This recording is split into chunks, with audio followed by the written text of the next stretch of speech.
Hvad gør en god Folkeuniversitetskomité?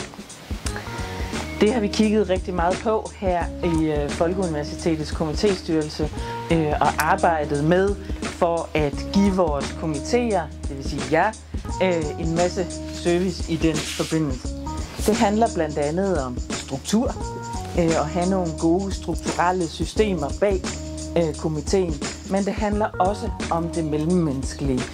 Både det at have noget kontinuitet i komitéen, så det vil sige at hele tiden sikre, at vi laver programmer, og det kører godt i forhold til møder internt i vores komité. Men det handler også om fornyelse.